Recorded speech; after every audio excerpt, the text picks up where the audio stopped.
In this disease, patient's bronchi are abnormally dilated. Always he is having copious sputum, productive cough. What is this common disease? It is bronchiectasis. Write down the definition of bronchiectasis. Bronchiectasis is abnormal dilatation of bronchi, abnormal dilatation of bronchi due to loss of muscle and elastic tissue, due to loss of muscle and elastic tissue. This muscle and elastic tissue are the structures maintaining the architecture of your bronchus. Your bronchus is firm because of this muscle and elastic tissue. Whenever they are damaged, your bronchus can become lax and dilated. This phenomena is called as bronchiectasis. Let us see what is the mechanism of bronchiectasis. What is the mechanism of bronchiectasis? There will be an initiating event. What are these initiating events? We will discuss in etiology. Because of this initiating event, there will be altered clearance of mucus and secretions. Because of this initiating event, mucus and secretions is not getting cleared from your lung. This results in stasis of secretion, stasis and obstruction. Whenever secretions are static and there is an obstruction, there will be infection. Infection will result in some inflammation. Because of this infective and inflammatory damage, there will be destruction of muscle and elastic tissue. Because of that destruction, there will be dilatation of airways. Now tell me, students, this destroyed and dilated airways, will it have good mucociliary clearance or bad mucociliary clearance? It will have bad mucociliary clearance, and this cycle will continue. This is called as the famous vicious cycle theory of bronchiectasis. So bronchiectasis is a sequence of continuous events. What are they? Stasis, obstruction, infection, inflammation, destruction, dilatation. Because of this, at any point of time, if you see the airway, it will be abnormally dilated. It will be filled always with some secretions. It will be filled with secretions. So whenever air is flowing in these secretions, you will get a bubbling sound called as coarse crepitations. Most common presentation of this patient will be cough, that too productive cough. Most common presentation will be productive cough. Along with that, coarse crepitations on auscultation. Most common presentation will be productive cough, along with that coarse crepitations on auscultation. Now what are the initiating events that can be responsible for bronchiectasis? Let us see etiology of bronchiectasis. Etiology of bronchiectasis. The first group of events, it can be due to bronchial obstruction. Bronchial obstruction. This bronchial obstruction, either it can be intramural bronchial obstruction or extramural bronchial obstruction. If you consider this is the lung, let this be the bronchi. Intramural bronchial obstruction means there is an obstruction within the bronchus, within the lumen of the bronchus. Because of this obstruction, distally there will be stasis of secretions, ultimately bronchiectasis. Examples will be endoluminal tumors, tumors that will readily arise within the bronchial lumen. It can be due to squamous cell carcinoma, small cell carcinoma, carcinoid. Extramural means the obstruction is not within the bronchus. Something outside the bronchus is compressing the bronchus. So, because of that there will be bronchus getting compressed and ultimately there will be bronchiectasis. The best example is TB lymph node. Extramural enlarged lymph node can compress bronchus, In the same way, excessively enlarged TB lymph node can compress, right middle lobe bronchus, resulting in right middle lobe collapse and bronchiectasis. This combination of right middle lobe collapse and bronchiectasis, it is called as Brock's syndrome.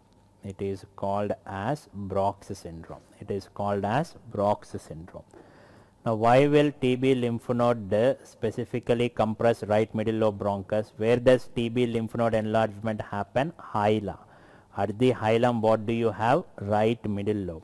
Because of compression of right middle lobe, there will be right middle lobe collapse and bronchiectasis. Now, what is this entity called as? Brock's syndrome. This is the first group. Second group, it can be due to bronchial injury. This bronchial injury can happen either because of direct infection to the bronchus or as a part of connective tissue disorders. These connective tissue disorders such as rheumatoid arthritis, SLE, scleroderma, they directly as a part of systemic involvement involve the bronchus, damage the bronchus, resulting in bronchiectasis.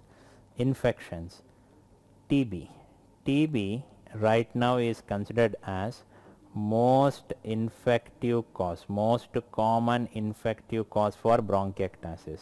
So, if they ask you what is most common infective cause of bronchiectasis, your answer should be tuberculosis. Along with that, adenoviral infections, other bacterial infections can also cause bronchiectasis, but TB is considered as most common infective cause.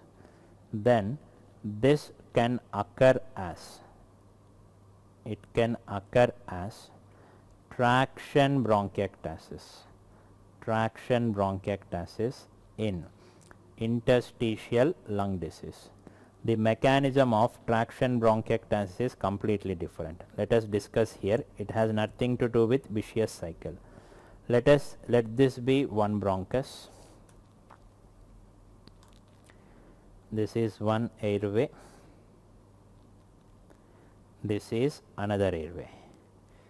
In between the airway, there is interstitium. Let this be the interstitium. Now, in interstitial lung disease, there will be fibrosis. Where this fibrosis predominantly happen? Interstitium. Now, because of interstitial fibrosis, what is going to happen? Fibrosis, is it expanding process or shrinking process? It is a shrinking process. So, the interstitium will shrink. Because of shrinking of interstitium, what will happen? The lateral limbs of the airway will be there itself, but the medial limbs will be pulled together. The medial limbs will be pulled together. Why they are pulled together? Because the tissue in between them has underwent shrinkage. Now if you notice, initially this was the diameter. Now what happens? The diameter of airway has increased. Any abnormal increase is called as bronchiectasis.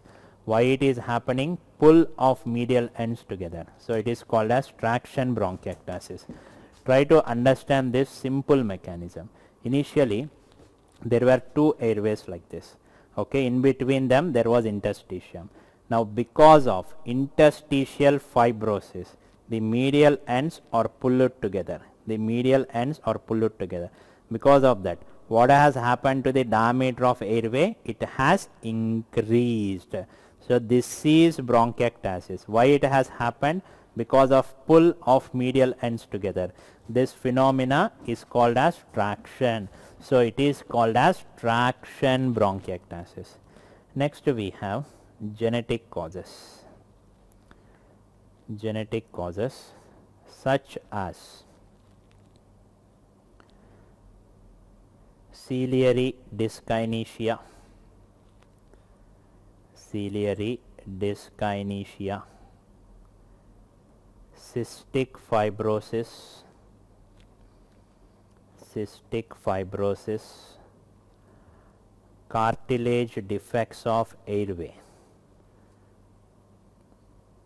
Genetically, the cartilage of airway is not developed. Again, the airway can dilate. Cartilage defects of airway such as William Campbell syndrome, such as William Campbell syndrome. Along with that, the famous yellow nail syndrome, the famous yellow nail syndrome. Yellow nail syndrome is characterized by a triad. What are the three important features? There will be congenital lymphedema. There is congenital lymphedema. There will be yellow nails. There will be yellow nails. There will be pleural effusion. There will be pleural effusion. Along with this, there can be bronchiectasis. But bronchiectasis is not included in the classical triad. Classical triad of yellow nail syndrome is congenital lymphedema, yellow nails, pleural effusion. Bronchiectasis is an additional feature. Whenever you don't know what exactly is the reason, what is that group called as? Idiopathic group. Idiopathic group. As of now, idiopathic group is the most common group of bronchiectasis. Still in majority, we don't know the exact cause of bronchiectasis. This is the etiology of bronchiectasis. Bronchial obstruction, bronchial injury, traction bronchiectasis, genetic causes, idiopathic group. Let us see the site of bronchiectasis. This is based on observation from multiple studies. No specific mechanism involved. They will ask you in your exam, what are the causes of upper zone bronchiectasis, mid zone bronchiectasis, lower zone bronchiectasis. Write down site of bronchiectasis. Site of bronchiectasis. Let us say this is the lung.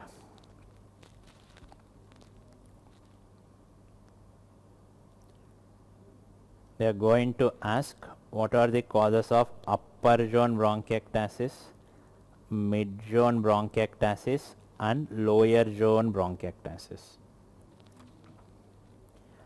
Upper zone bronchiectasis is frequently seen with cystic fibrosis, tuberculosis, post-radiation bronchiectasis, after radiation also there can be damage to the bronchi that can result in bronchiectasis. Mid-zone seen with ciliary dyskinesia, ciliary dyskinesia syndromes, infection with Mycobacterium avium. What is Mycobacterium avium? It is atypical mycobacteria. Then lower zone bronchiectasis, interstitial lung disease, chronic aspiration, and majority of idiopathic bronchiectasis. Majority of idiopathic bronchiectasis. This is site of bronchiectasis based on observation from many studies. Then coming to general treatment of bronchiectasis. When a patient with bronchiectasis reaches your hospital, how will you treat? The main problem with the patient with bronchiectasis is he will be having thick sputum, very difficult to expectorate. To counter this, I give him airway clearance. In airway clearance, I prescribe him mucolytics. Along with that chest physiotherapy. Now what is the benefit of mucolytic? It is going to make thick secretions thin. Then what is this physiotherapy? I am going to gently tap on the bronchiectatic areas.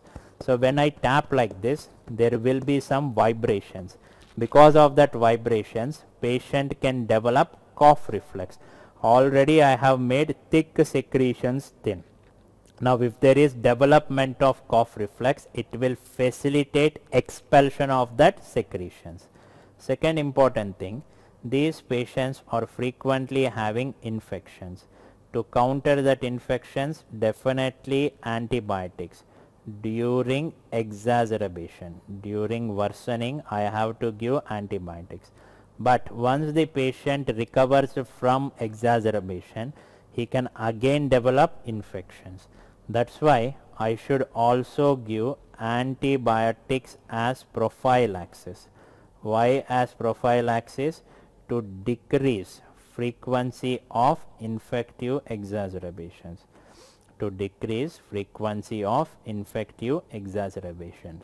Now what are the antibiotics available as prophylaxis? The first group will be inhaled form. We have either inhaled colistin, gentamicin, tobramycin. Colistin, gentamicin, tobramycin. If it is not available, we can go for azithromycin. In few areas, they admit the patient once in every month and they are giving antibiotics, IV antibiotics, intermittent IV antibiotics. In Western countries, they also prescribe oral fluoroquinolones. But in India, because of high TB burden, we are not giving fluoroquinolones. These are the various prophylaxis options. Inhaled colistin, gentamicin, tobramycin, oral azithromycin, intermittent IV antibiotics, fluoroquinolones. Then, if the patient develops hypoxemia, you should prescribe him oxygen therapy. If there is localized disease,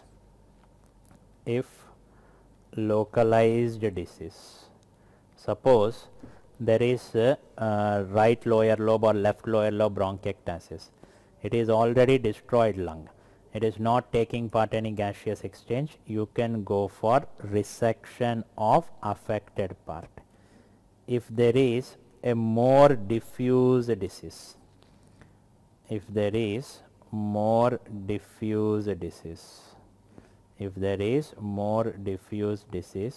the option will be a lung transplant.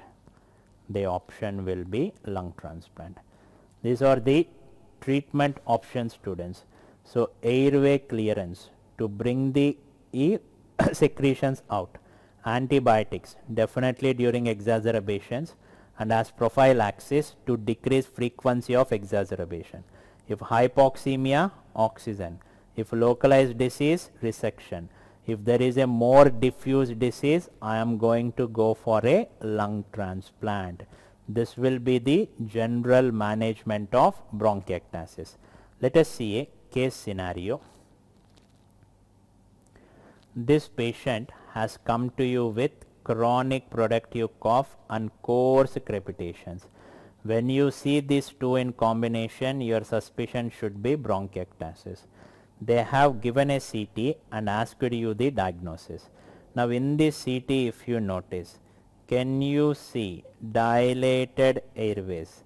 Dilated airways similar to parallel railway tracks? Yes. This finding is called as a tram track appearance. Presence of tram track appearance on CT chest, it is suggestive of bronchiectasis. See here, dilated airways looking like parallel railway tracks. This is called as tram track appearance. So, can you see this students? So, these are the dilated airways. So, you can see the airway is dilated. So, this is similar to parallel railway tracks. So, it is called as tram track appearance. It is called as tram track appearance because this finding can be seen easily on a CT chest. Investigation of choice for bronchiectasis is a CT chest. So, the finding is tram track appearance, the disease is bronchiectasis. Investigation of choice for bronchiectasis is generally CT chest. So, this is regarding bronchiectasis. In your exam, they can ask you regarding the site of bronchiectasis, they can give you a clinical scenario, they can give you a CT scan, they can ask you what might be the diagnosis.